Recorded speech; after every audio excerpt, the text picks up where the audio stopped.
मित्रांनो नमस्कार. आपलं सर्वांचं मनापासून मनापर्यंत स्वागत. तर मित्रांनो, हा आहे आपला डाळिंब बाग. तर सध्या रेस्टिंग पिरियड आहे. तर या रेस्टिंग पिरियडमध्ये काय करणं महत्त्वाचं आहे या संदर्भात आपण थोडीशी माहिती बघणार आहोत.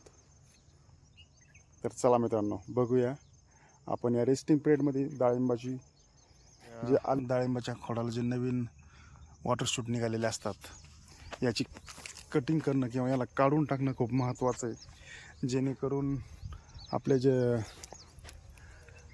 ही फांदी असते फांदीला ताकद भेटावी. आणि त्याच्यामधून म्हणजे असे उदाहरणार्थ हे जे वॉटर शूट आहे हे असे काढून टाकणं. तर बघा मित्रांनो,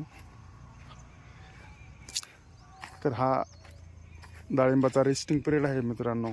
तर या रेस्टिंग पिरियडमध्ये वेगवेगळ्या प्रकारचे फवारणी आपण घेतलेले आहेत, ते पण मी तुम्हाला व्हिडिओमध्ये टाकलेले आहेत. तर आता हा नोव्हेंबर महिना चालू असून आपण डिसेंबर एंडिंगला हा बाग धरण्याचं नियोजन आहे. तर तुम्ही बघू शकता की खूप हिरवा आहे अजून. तर हे वॉटर शूट काढण्यासाठी आपण काय लेबर लावलेलं आहे. तर ते कशा प्रकारे झाड मोकळं करतात आणि कसं झालं पाहिजे, झाडाची कळी जास्त निघते, सेटिंग चांगल्या प्रकारे होते. तर चला आपण बघूया. मग बाजीराव,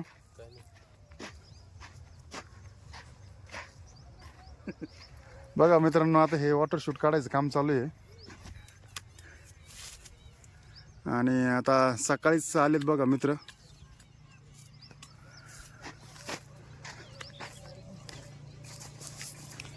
आणि हे बघा, हे असे जे वॉटर शूट आहे ते काढणं खूप गरजेचं आहे.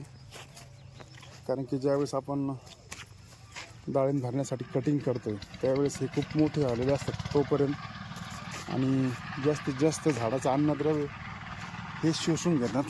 तर बघा मित्रांनो, आता झाड कसं फ्रेश मोकळं होतं.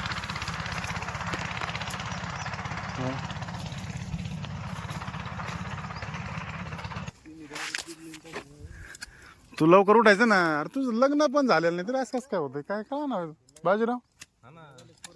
हा, अरे अरे अरे. मग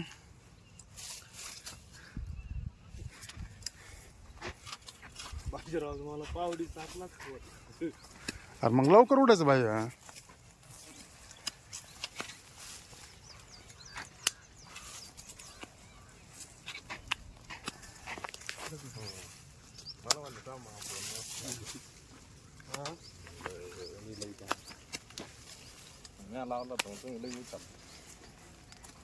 हा कर बाजीराव,